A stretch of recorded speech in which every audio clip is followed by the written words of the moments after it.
You're listening to the Talking Headways Podcast Network. This is Talking Headways, a weekly podcast about sustainable transportation and urban design. I'm Jeff Wood.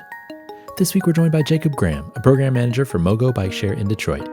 Jacob chats with us about how the system works in Detroit, how bike share riders and bus riders coincide, the benefits of e-bikes, and coordination with other organizations. Stay with us. Today's podcast was produced in partnership with MPact, formerly Railvolution. For a deeper dive on livability issues or to check out the 2023 MPact Transit and Mobility Conference in Phoenix, Arizona, visit mpactmobility.org, mpactmobility.org. Today's podcast is brought to you by our wonderful Patreon supporters, past, present, and future. We really can't thank you all enough for the support, whether you've supported for a month or over 5 years. Join this merry band of infrastructure nerds and zoning wizards and support Talking Headways and Mondays at the Overhead Wire. $2 a month gets you stickers, including our Cars Are Cholesterol sticker and a handwritten note. $10 a month gets you one of our transportation scarves. Thanks everyone from the advocates to the bus drivers that support this show. Go to patreon.com/theoverheadwire to support. That's patreon.com/theoverheadwire. You can also get our transportation scarves, sign up for our daily newsletter started in 2006, or get our audiobook version of Raymond Unwin's Town Planning and Practice by going to theoverheadwire.com. Also, in the show notes, you'll find links to the bookshop.org affiliate store and link to purchase some of our Cars Are Cholesterol merch designed with the great help of Richard Wazensky. Follow him on Instagram at DickDavidSketches if you get a chance. Thanks for all your support, and we look forward to sharing with you what's next. Jacob Graham, welcome to the podcast. Thanks so much for having me. Well, thanks for being here. Before we get started, can you tell us a little bit about yourself? Yeah, so my name's Jacob. I'm a program manager at MoGo, which is Metro Detroit's bike share system. We launched in 2017, and I've been a fan ever since. I was a founding member, pass holder right at the launch, and actually it was before I moved here. So I've been in Detroit for 5 years now, a little over 5 years. I love the city. I love to bike. Detroit, I think, doesn't get enough credit for its bikeability, but because it's an older city with not the population that it used to have, there's actually a lot of space on the roads. So the city's done a lot for bike infrastructure, but there's also just less traffic. So I love to bike. I own an older home, so I do a lot of work around the house. I'm working on improving my bike maintenance skills in the background. So that's awesome. It's so interesting that you said that about the streets, because I feel like here in California, Oakland has a similar situation where they have pretty wide roads and not as many cars. So there's been an ability to kind of retake some of that space, as opposed to some other places where it's pretty busy. And so there's a bigger fight over the space for cars or for bikes or people. That's a really interesting point, I think, about maybe Detroit's kind of move forward on bike infrastructure. Yeah, I think that's something that people can miss. When there's wider roads and less traffic, it's more comfortable to bike just in general, but then also there's more room for a new streetscape to include wider sidewalks, bike lanes, and still have car lanes. Whereas in some cities with the busier street, or they're starting with a narrower street, they can't include all of those things. Yeah, absolutely. What got you into cycling? Was that something that you've always been interested in, or is it something that, came along later in life? For a long time. When I started college, I didn't have a car. And so I got involved with sustainable transportation at Vanderbilt in Nashville, Tennessee. So not exactly a city known for transit and cycling, but with a really great advocacy culture. And so I got into bike advocacy in the city. I came from a rural town. And so being in the city, it was so shocking to me that I could bike to a restaurant or walk to a coffee shop. And I was just absolutely enamored with that for my first year and then the rest of my years. And now I get to live that way. I live near downtown Detroit. And yeah, I think cycling is just a really great way to experience your neighborhood and get to, see things at a little slower pace. Feel the breeze on your face, right? Exactly. Yes. And even talk to your neighbors while you're moving, right? In a way that you just don't do when you're in your car. Yeah, for sure. Well, you work at MoGo Bike Share. How was it founded, and what are the basics of the system? It was founded in 2017, maybe towards the tail end of the bike share launches across the country. And so we like to say that we learned a lot from other systems. Lisa Niskowski is our founder. It started as part of the Downtown Detroit Partnership, which is like the Downtown Development Authority and the local university, Wayne State University. did some studies and realized that Detroit, like cities across the country at the time, were realizing that they could support a system like this. And so MoGo is a docked system. We have 75 stations across the city and in a few neighboring cities, and about 620 bikes. That can vary a little bit. We're a 365 system all year round. We don't close up in the winter. So we're really proud of that. We've never went a day with zero ridership. We've always had at least somebody willing and interested to ride a bike, even on some rough weather days. Detroit can definitely get some snow. It's hard to call this a snowy place, but certainly a lot more snow than California, Oakland. Yeah. Right. I mean, that's good because I feel like even on those days, there's people that need transportation. Exactly. People that need to move around somewhere. So if you have it closed off, then it would mean that it's maybe not as serious of a transportation system as it actually is. That's really well said, Jeff. Again, that's something that we really pride ourselves in. Recreation is a huge piece of MoGo use, but we have a lot of users that this is their primary form of transportation for lots of activities. Maybe it's not their only form of transportation. MoGo users tend to ride lots of types of transportation. And so we think it's really valuable that our service is available all day long, every day of the year. Well, that's a good point about kind of the greater transportation network of Detroit. I mean, what's the landscape or the transportation environment in terms of Detroit writ large? So Detroit is the dominant city in the region. And so it has a city bus service. That's a city agency. And so that's a very large part of the fixed route bus transit system. There's also a suburban system called SMART. They service the rest of the county that Detroit's in and a couple surrounding counties. And then the nearest big city to us is Ann Arbor, where the University of Michigan is. They have a bus system. And those three agencies are the major agencies that make up the region's transportation. Detroit was the last metro to have a federally recognized regional transportation authority. And so I know in the San Francisco area, that's a big deal too, right? There are lots of systems and not a lot of coordination. And so that's, working on it. not unique to Detroit, but we certainly complain about it, just like everyone else. We want everybody to work together more. And I can't forget to mention our streetcar that launched on our main street, Woodward Avenue. It's called the Q Line. And we also have a elevated rail people mover that functions as like a downtown circulator. It does a loop around downtown. Of course, we're on an Amtrak line, several Amtrak lines, and paratransit. All of those agencies have their own paratransit services that you can schedule a ride. And then we have various scooter companies, a little hard to keep track of, just like everywhere else. I think it's 5 right now. Yeah. Private scooter share companies, dockless scooter share, but we are the only bike share provider. There's no dockless bike share Nope. in the city. Nope. A bit of a technicality because there's lots of dockless scooter share, but there's no dockless bike share. It's just us. Well, I was looking at the bike share map in terms of like where the stations are. I noticed it's kind of it's pretty north-south in terms of its. It is, yeah. The way it's laid out. And so that is the first reason for that is a lot of Detroit's population is laid out that way. Woodward goes from downtown Detroit to Pontiac. Detroit's a spoken hub layout, like a lot of American cities, and Woodward is the most densely populated spoke road. The other reason is because our expansions have been funded by TAP grants. We don't receive regular funding from that. That's more for one-time funding. And so our most recent one was with several cities in southern Oakland County, which is the north side of Detroit. And those cities co-sponsored that TAP grant with us. And so that was a really natural expansion for us up Woodward Avenue. Is that something that you're looking at in the future, is going more east and west in terms of the stations? It is. So we're a nonprofit, and that's a really important part of our operations. We don't have VC funding like the private micromobility companies do, or even the privately owned. There are city systems that have a lot of VC funding, like City Bike or something like that. We don't have that kind of funding. We have, of course, some sponsorships and things, but our funding is very member driven and then casual ridership driven too. And so our expansions tend to be slow and really deliberate. And so our expansion north, I think we're still working out how to maximize the utility for everyone so that they're getting to use bike share. as much as they can and want to. And so for us to move west of town or east of town is something that is going to have to be funded, not necessarily through a TAP grant, but some kind of major funding for that, and will require a lot of community outreach. Community outreach is a major part of our system because we're a docked system.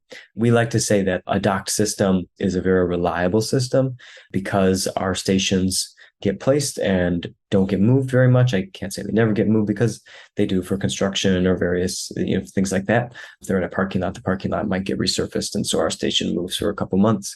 But for the most part, our stations stay put and they're very reliable. But that does mean that we do a lot of community engagement on the front end and on the back end to make sure that people know what they're getting so that we're putting them where people want them. And then, of course, the people are getting good use out of them after the fact. Slow and steady wins the race, I think, sometimes. Yes. Many times, actually. Yes. Yes. Especially in the nonprofit world. Exactly. Well, you all have been looking deeper at how to connect all these systems that we just talked about, including DDOT giving free bike share passes with a monthly pass in 2018 as a pilot, which was really interesting. Where did the inspiration for that come from? So that was before I started working at MoGo. But I can say that was with the RTA being founded. There was a lot of talk about better integration between systems. And we knew through our surveying, we do a lot of annual surveying of just our riders. We knew that we were not getting a lot of bus riders in our survey responses, people, let's say, who are riding the bus and riding MoGo. And so we saw an easy place to test a connection or improvement. And so what we hope would function as a very low cost pilot, we gave out 2,000 passes that went with people who purchased a DDOT pass. So when they would go to buy a DDOT pass, and they would also get a MoGo pass with a little instructional packet on how to use that. And what we learned from that was that the people who activated those MoGo passes used them a lot. In fact, they used them more than they were monthly MoGo passes. And so they used that monthly MoGo pass more than our average monthly rider, which was great news. The downside to that, though, was that most of the users did not activate the MoGo pass at all. And so our major learning there was that not everyone, is ready to ride MoGo. That could be for several reasons, but that MoGo can really serve as a useful addition to people's bus trip, whether that's on the front end or the back end. Of course, we were able to identify several stations that saw a major uptick in usage that were near bus stops. And so that was great to see some of that data. With these type of small scale pilots, it can be hard to pull out useful data, but we do know that the vast majority of these passes were purchased with cash. So the way micromobility works best, at least from the operator's perspective, is with credit card, because people can overuse the bike or the scooter, whatever that may be. And so then they get charged an overuse fee. And then, of course, if they don't return the device, then they're charged a lost or stolen equipment fee. And so credit card use is the default, I think, for a lot of systems. And for most systems, is the only option, credit debit card. For us, though, as an equity component to our system, we find it really important to accept cash. And so with the DDOT program, people were able to buy their bus pass with cash and then receive a MoGo pass. And for us, that is taking on a risk, because if someone overuses their bike, we're not able to directly charge them. We can send them an invoice if we have their email, and they can, of course, then choose to pay that. But it's a much slower process. And so, like I said, most systems are credit card preferred, if not credit debit card exclusive. But we find it very important that cash is always some sort of option for our system. We don't have 24/7 cash payment at our stations currently, but we can talk more about some possibilities that we're exploring to make that easier. With this DDOT pilot that we did in 2018, DDOT does have windows with tellers that people can pay with cash, customer service representatives. So that was a good experiment for us. Well, yeah, 15% of people activated the pass in the pilot, and then you had 3 times more trips than the average monthly user, like you said. That's really interesting. Did they know whether some of those folks were already MoGo users that were like power users, and they're like, oh, I'm getting a free pass with my bus pass, I might as well just combine the two? We don't think so. We don't actually have evidence that any of them were existing pass holders. Of course, that could be missed. Maybe someone registered with different names, but there was no overlap with our existing system. So we think it was all new riders. So given that initial positive finding, you did launch a research project with Wayne State. Can you talk a little bit more about that and what you were hoping to learn from the research that you did? Yes. So we applied for a grant through the Living Lab program of the Better Bike Share Partnership and received that grant funding in late 2020. And so in 2021, we embarked on what we call our Connected project, breaking down barriers to bike share and busing in Metro Detroit. So with Wayne State, we did a large survey of bus users and bike share users on how they're choosing what mode to travel on, how they're combining modes, and how they're paying for those modes, and general perceptions of various modes. We got over 1,000 responses, which we were really happy to see. And the survey is really the first half, because then we want to take what we've learned there and, of course, make some changes in our system and work with DDOT and SMART to make some changes with their system so that we can make it easier for anyone who wants to combine those modes to do so. Well, that's an important focus, I think, is the behavior change, starting from the lessons of the 2018 pilot. And I'm wondering why people's behavior is so important to understand. So there's a major difference between driving a car and riding a bus. And I won't belabor the point too much, but when you have your car, you have a lot of independence with your choice. Maybe people don't always have as much independence as they think, but you make a lot of choices, and people tend to, because they have their car and they've invested a lot of time and money into storing it and driving it, they tend to use it and they tend to only use their car. Bus ridership is very different. Because you're using a public service, you don't have that same kind of feeling where, well, I bought my car, so I have to use it. You don't feel that same kind of way with the bus. So bus riders tend to use a lot of different services. And so with the bus, a major component of that is reliability, which is why maybe bus ridership isn't where we might wish it was, because reliability can be a real challenge in a lot of cities for all kinds of reasons. Right now, it's driver shortages, but it's also traffic and maintenance issues. And so we thought that it was important that when choosing that mode, not everyone thinks of bikes as a reliable form of transportation. But like I said previously, our bikes are available 24/7, 365. And so we think that we have a lot to offer, that bike share has a lot to offer in the transit world as a reliable form of transportation. And so for us, the behavior change really boils down to exposure to our system.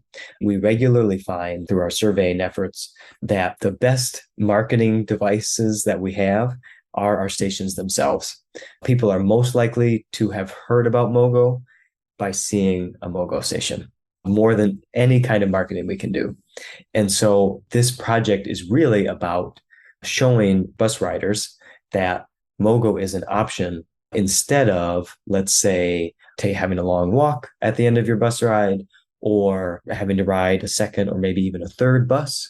Instead of waiting for that transfer, which could be an hour long wait for your transfer, riding a MoGo can augment that trip. And of course, cost is always an issue and something that we are working to develop with the Regional Transit Authority, how we can offer discounts on transfers and that sort of thing. But multimodal trips are always going to be harder than single mode trips, because they require more coordination on the user's part.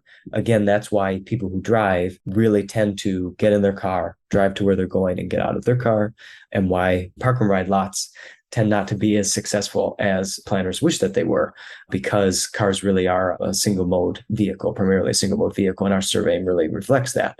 And so we want to help people see that there are multimodal options out there, which again can add a layer of complexity to it. But we think that that complexity is actually convenience and helps people save time and probably save money. And of course, it's a bike, so it's fun too. Well, you mentioned you surveyed 1,000 people about travel habits and thinking about the bus and the bike connections. What did the report tell you about these different groups of riders? So first off, the report showed us that cash is the primary way that people pay for the bus.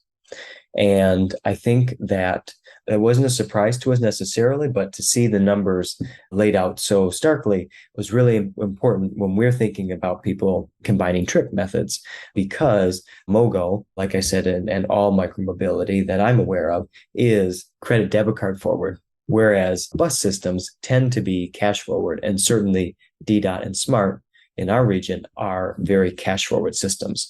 The buses don't take credit cards. They've recently launched a payment app, but it's pretty limited at this point, and the use of it is very limited. So to work with the high percentage of cash users on the bus network and the high percentage of credit card users on the bike share network is a major challenge that we identified.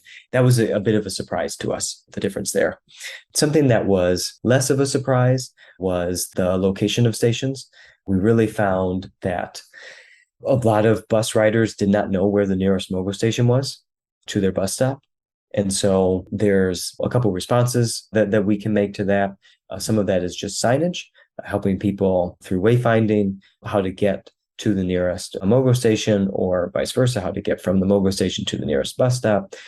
And then a bigger piece of that, a more expensive piece of that, is moving those stations or adding new stations that are closer to a bus stop, so that when someone gets on or off the bus, ideally, they don't even need signage to find the MoGo station. Ideally, it's there and it's very visible.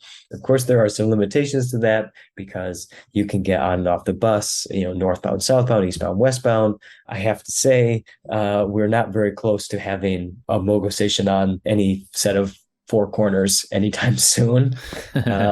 We like to think that we're doing well, but maybe we don't have that kind of cash to be on all four corners of an intersection just yet. But that is something that we really learned, is that a lot of bus riders just really had no information about where the nearest MoGo station was.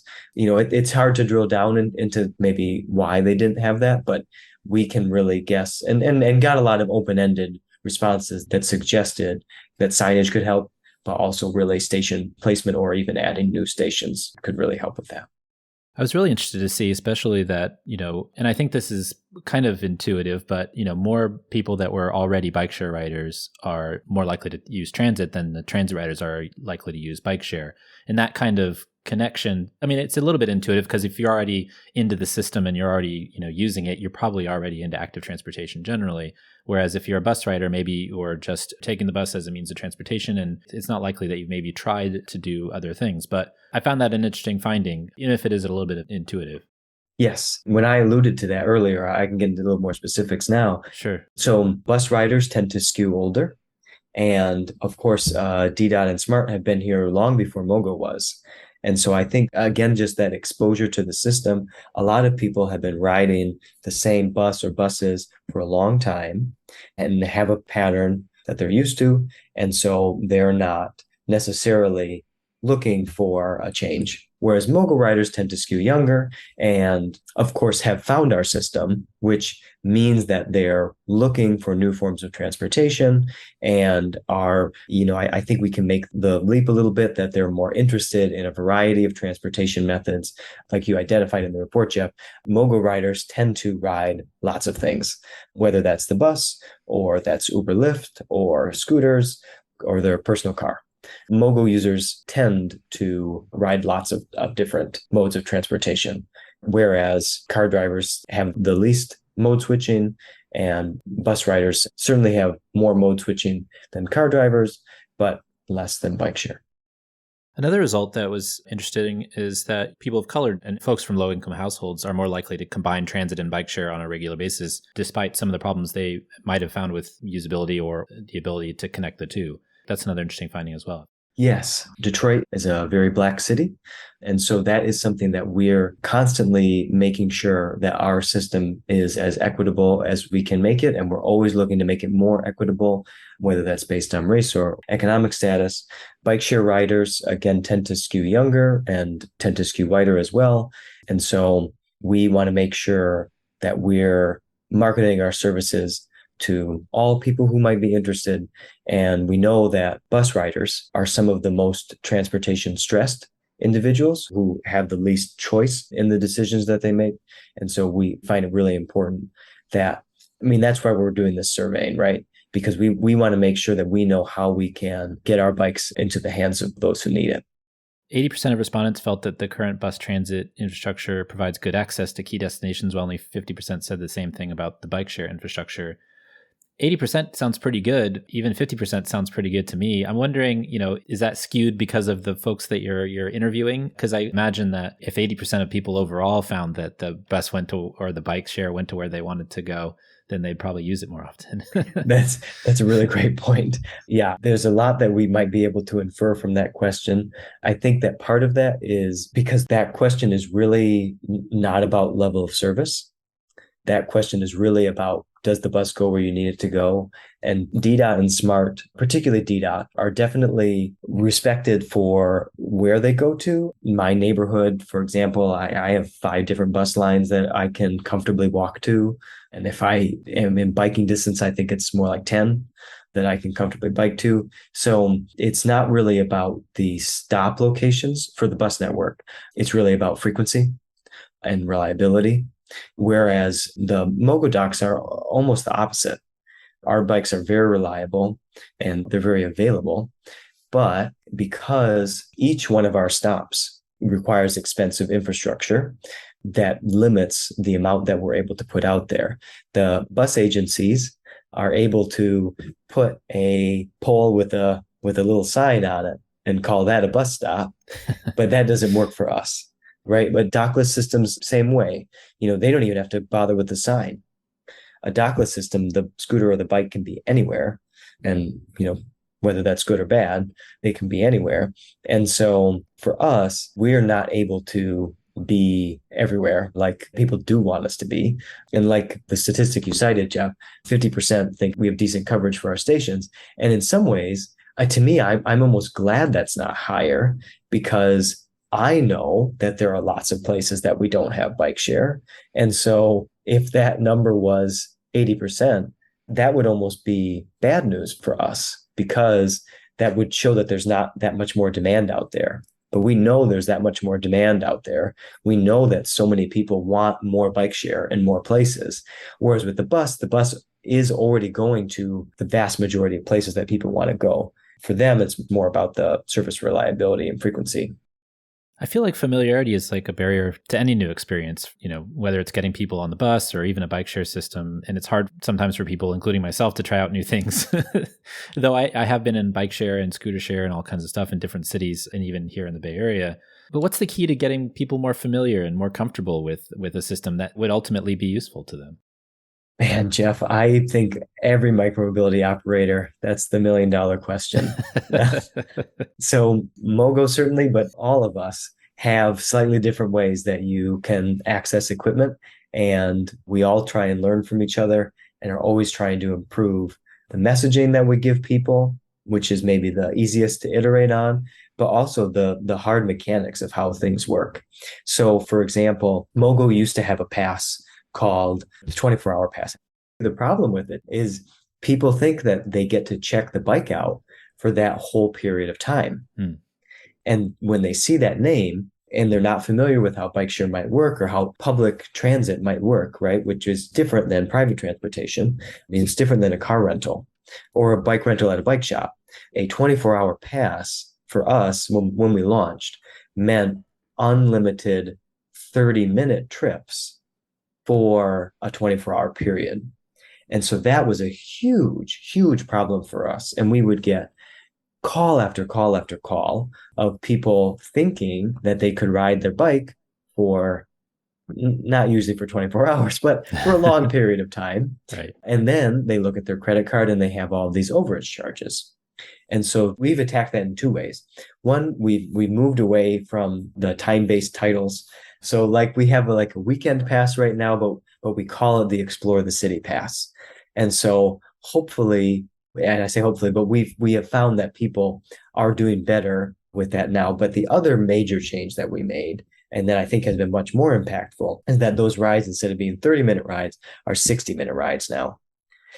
And so that longer ride time, that double ride time length, means that there's a lot more wiggle room in the system, and people are naturally ending their rides before that. So we are getting significantly less customer service issues now than we were when we launched, because we took that feedback and we changed our pass structure. And so talking about the ease of use of the system for a bus system, sometimes I go to a different city and I have no idea how to use their bus system. Detroit has a very simple pass structure.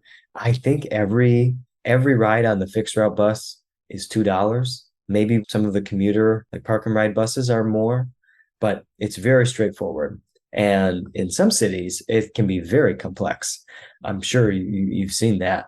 Even like subways, you usually pay for how far you're going, right? And so that can be a big shock to people who just don't know how to use the system. Of course, you use the subway every day, no big deal. You know that you just put money on your card and you budget, but yeah, you don't put exact change, right? You don't put exact change on your card. And so for MoGo users, there is absolutely a learning curve. And so, of course, we are looking at the problem from a marketing side. How can we do better stickers on our bikes? How can we have better signage at the kiosk? How can we do better social media? We have YouTube videos that explain how our system works. Another important component to that is we offer classes for people who want to learn how to ride a bike at all. We have the absolute intro level, learn how to ride a bike. But we also have higher level classes that are for people who want to learn how to use a bike in a bike lane. What are the rules of the road, let's say, for bikes versus cars? In Michigan, there's not a lot of difference. Some states, there's more difference than others. And certainly, there's some small differences, but a lot of people don't realize that. A lot of people, might think bikes have to be on the sidewalk or something like that. And so a lot of the instruction about bike share, you have the barrier of using the system, but the first barrier is just using a bike. And a lot of people don't know how to have a fun, safe ride in the city or anywhere, especially outside of their neighborhood, let's say, because they don't have that familiarity with the infrastructure. And we talked a little bit about infrastructure at the beginning. Cities do all kinds of different streetscape designs with bike lanes and sidewalks and trees and right turns and left turns and all kinds of signalization things that can be very complex. And so something we try and do with our street skills classes is anybody who's interested, we teach them how to use the bike infrastructure near wherever that class is. And the class, of course, is located near several stations so that people are more safely using the infrastructure around our stations. For example, we have some new sidewalk level bike lanes. I'm not sure, Jeff, if you've ever ridden a bike on a sidewalk level bike lane. Yep. It's cool, right?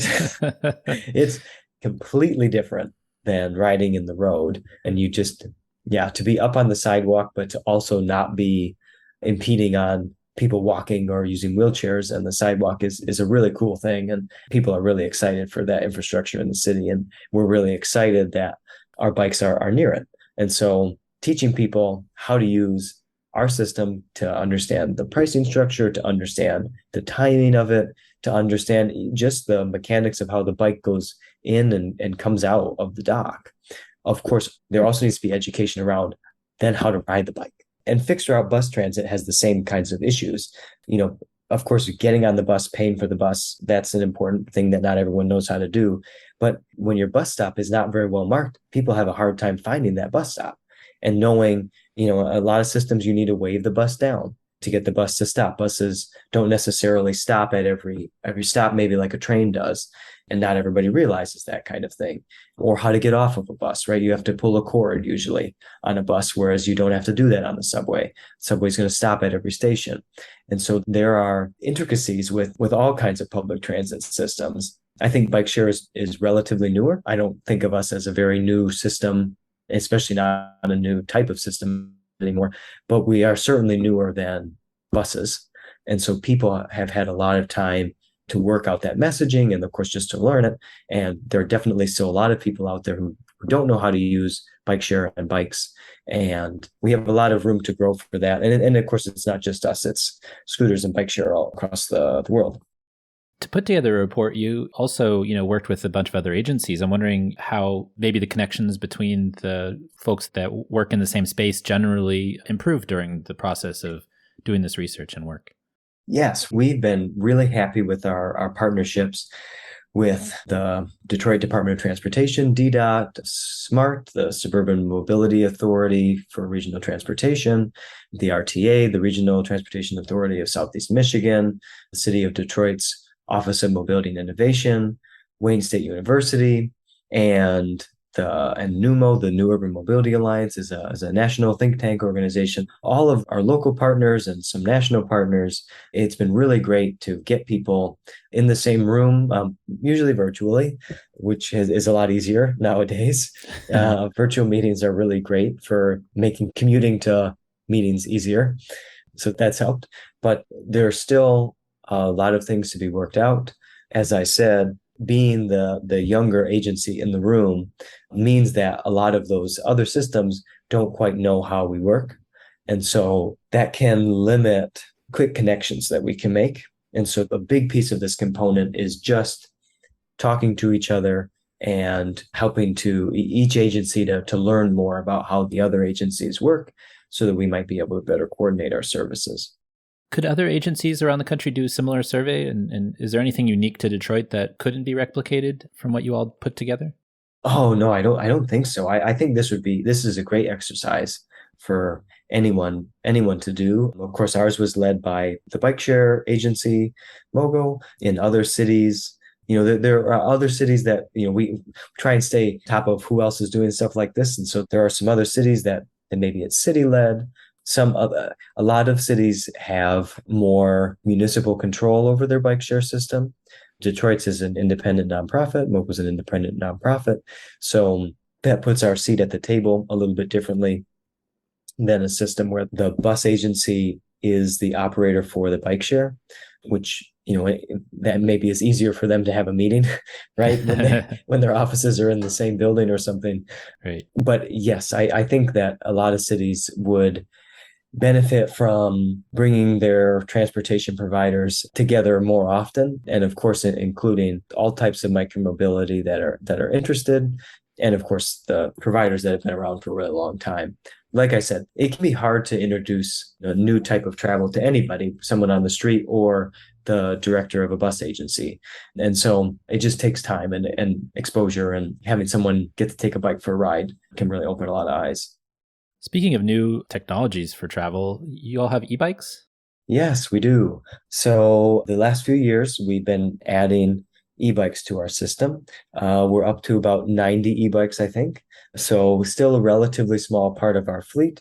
Of course, they cost more. And as a nonprofit, we don't have a lot of turnover. We pride ourselves on maintaining the bikes that we have. So we don't have a huge turnover in our system year to year, but we are primarily purchasing e-bikes now when we buy new bikes. The e-bikes tend to see more ridership per bike than the traditional bikes, usually up to 3 times more. They're ridden 3 times more than the traditional bike. The difficulty for us, because we are a system that has added e-bikes later, is that we don't have charging capability at all of our stations. So systems that are even newer than ours, who have launched in a post e-bike world, tend to have charging at all of their stations, which we don't. And so that does require our mechanic balancing teams to do some charging of the bikes, and driving around with our mechanic vans and doing some charging that way. But people love e-bikes, and they're so great for accessibility. Detroit is a pretty flat place. I assume Oakland is hilly. I know San Francisco is well known for that. I'm in San Francisco. I worked in Oakland, but Okay. Yeah, San Francisco is pretty hilly. But there's routes throughout the city that are flat or that are relatively flat where you can get places. You just have to know where to go. There's a route called the Wiggle where you have to go left, right, left, right, left, right to go through the middle of 2 hills. So Awesome. it's understandable, but I think e-bikes have really kind of changed the game around here too, because Yes. it allows people to get to a number of different places they might not have gone otherwise. Yes. And yeah, Detroit does not quite have that same geography. Even better for e-bikes, right? Oh, exactly. In Detroit, now the e-bike just helps you get started faster at an intersection, helps you going into the wind. We're on the water, and so we have lots of wind. And it's also different than the bike someone might have at home, which I think is something that really helps to give bike share users an additional reason to ride bike share. Is to offer that capability that their bike in the garage might not have is that e-assist motor. Yeah. You all have several findings at the end of the report, kind of low-cost solutions to get things going in the same direction that you have them already. I'm wondering what some of those findings were and what are the next steps to kind of putting those to work? So our survey involved an open-ended component. And so in the open-ended component, one of the biggest requests that we got was for more stations in more places, which is kind of the story of transit in the United States, right? And so that was good. It's always good to get the answer that you might be expecting. So that I would say is our highest cost treatment, is buying more stations. So we are first evaluating how we can best place our existing stations. And so moving a station is relatively inexpensive. We budget for moving several stations a year, like I said, for construction or a streetscape design change. There's a parking change or something like that we need to make a permanent relocation of a station.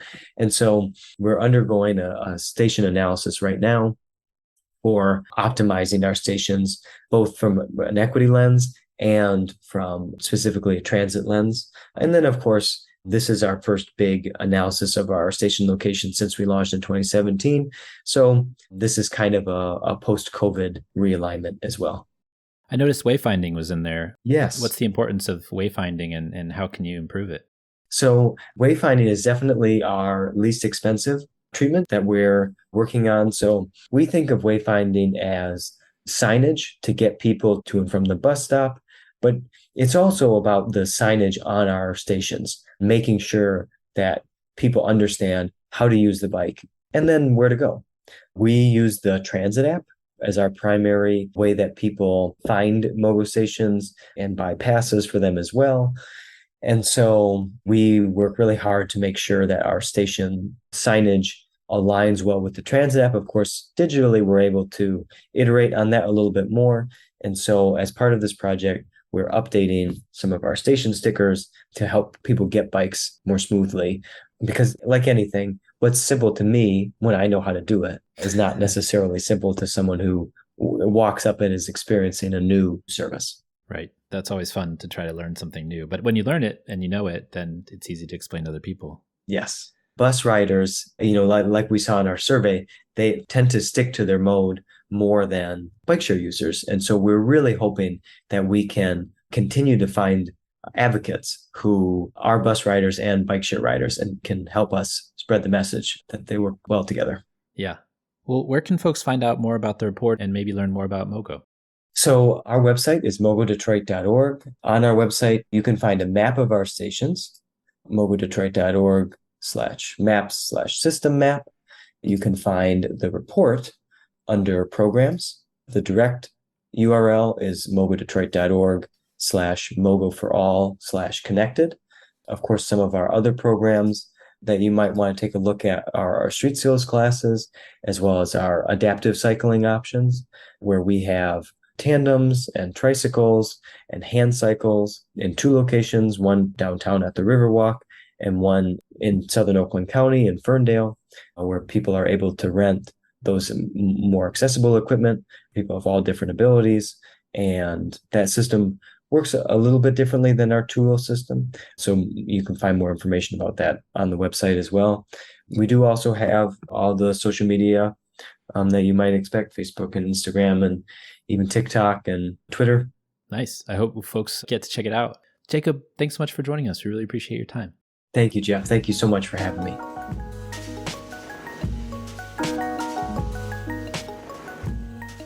And thanks for joining us. The Talking Headways podcast is a project of The Overhead Wire and published first at Streetsblog USA. Thanks to our wonderful Patreon supporters for sponsoring this week's show and Mondays at The Overhead Wire. Find us at patreon.com/theoverheadwire. And you can sign up for our 16-year-old newsletter at theoverheadwire.com. And you can also listen to our show on your podcatcher of choice, including Spotify, Stitcher, SoundCloud, iHeartRadio, and Apple Podcasts. And if you can't find it there, you can always find its original home at usa.streetsblog.org. We'll see you next time at Talking Headways.